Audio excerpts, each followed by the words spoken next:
Hello, this is Bradley Augustine with Hollander and Loan, and I wanted to continue on our physician residency series today with a talk about physician mortgages. So let's talk about the difference between buying and renting. So this is the number one question when it comes to where we're going to live that we get from a lot of our residents and fellows. And the answer that I've given for the last 10 years has always been the same, and it's always you should rent anywhere that you're not certain you're going to be for anything less than 5 years. For the last 10 years, I've been telling people that. Don't buy unless you know you're going to be someplace for at least 5 years. And every single time over the last 10 years, without fail, that somebody has not listened to that advice, they have been correct and I have been incorrect. That's because the real estate market over the last 10 years has pretty much done nothing but go up. But that's not always the case. We all remember the stories of the Great Recession and the crash of real estate prices, and that left a lot of people early on in my career in a really tough spot because the value of their home had decreased so much that if they wanted to accept a position elsewhere, they would have had to backfill the value of the price of their home with the mortgage itself. And this left a lot of people in trouble. Several people that I work with had to short sell their homes or even default on their mortgages altogether. Not a good situation. So that's the reason that we have that rule of the 5-year rule. Taking that off the table, let's say that you are ready to purchase at some place that you're planning on being for at least 5 years. Well, you have a lot of different options as a physician for where you could house this mortgage. And the number one place that a lot of people look to is physician loan programs. These vary across the country. Now, there are some institutions like Bank of America that have programs in every single state. However, usually that's not the most competitive within the state. We're headquartered in the state of Michigan. There are a number of great physician mortgages that are specifically designed for the state of Michigan.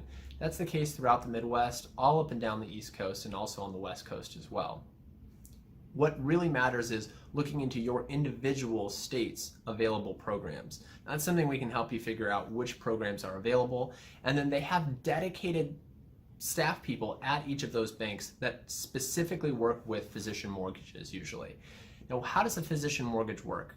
Generally speaking, you're required to put little or nothing down. That means 5% all the way down to 0% down. And then you don't have to pay PMI or private mortgage insurance. Private mortgage insurance is something that the rest of us schmucks have to pay each month to ensure that if the value of our home did go upside down or it became less valuable than the mortgage itself, there would be something to backfill that value. Physicians don't have to worry about that with physician loans. Well, how's that possible? Usually the banks that are offering these loans keep these loans on their own personal books as opposed to selling them off to something you may have heard of like a Sallie Mae or a Freddie Mac or a Fannie Mae, something like that. So by keeping them on the books, they're able to issue these loans. These loans are usually at lower interest rates than what we would have to pay as non-physicians, and they also, as I mentioned, don't have this PMI. The key here is because you're financing 95 to 100% of the house, that means that the value of your mortgage is going to be equal to the value of your house. So if the value of that house does not increase, or in fact if it decreases and you need to move someplace else rapidly, you're stuck in that same situation we were talking about before.